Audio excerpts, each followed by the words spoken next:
ജില്ലാ സ്കൂൾ കലോത്സവം 28 മുതൽ നവംബർ 1 വരെ Kodoth doctor Ambedkar government higher secondary സ്കൂളിൽ നടക്കും. ഒരുക്കങ്ങൾ പൂർത്തിയായതായി സംഘാടക സമിതി അറിയിച്ചു. 64ാമത് ഹോസ്ദുർഗ് ഉപജില്ലാ സ്കൂൾ കലോത്സവം 28 മുതൽ നവംബർ 1 വരെ Kodoth doctor Ambedkar government higher secondary സ്കൂളിൽ നടക്കും. 29-ന് ഉച്ച കഴിഞ്ഞ് 3-ന് കാഞ്ഞിരത്തുങ്കാലിൽ നിന്ന് കലവറ നിറയ്ക്കൽ ഘോഷയാത്ര, തുടർന്ന് ഇ ചന്ദ്രശേഖരൻ MLA കലോത്സവം ഉദ്ഘാടനം ചെയ്യും. സന്തോഷ് കീഴാറ്റൂർ മുഖ്യാതിഥിയാകും. കവി വിനയചന്ദ്രൻ കലോത്സവ സുവനീർ പ്രകാശനം നിർവഹിക്കും.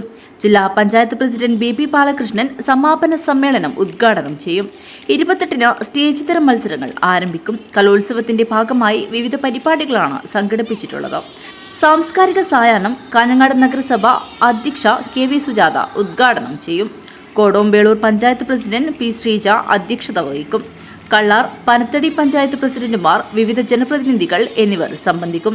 ഫ്ലാഷ് മോബ്, നാട്ടരങ്ങ്, സാംസ്കാരിക സംഗമം, മെഗാ തിരുവാതിര എന്നിവയും നടക്കും. കലോത്സവത്തിൽ ഉപജില്ലയിലെ 80 സ്കൂളുകളിൽ നിന്ന് 312 ഇനങ്ങളിലായി 4000-ഓളം കുട്ടികൾ പങ്കെടുക്കും. കോടോത്ത് ആദ്യമായി നടക്കുന്ന കലാമാമാങ്കത്തെ വരവേൽക്കാനുള്ള ഒരുക്കങ്ങൾ പൂർത്തിയായതായി സംഘാടക സമിതി chairman panchayat president P Sreeja, general convener principal PM Babu, PTA president Soumya Venugopal, T Koran, T Babu, Rajesh Scaria, K Madhavan, P Mohanan എന്നിവർ അറിയിച്ചു. News bureau, Rajapuram.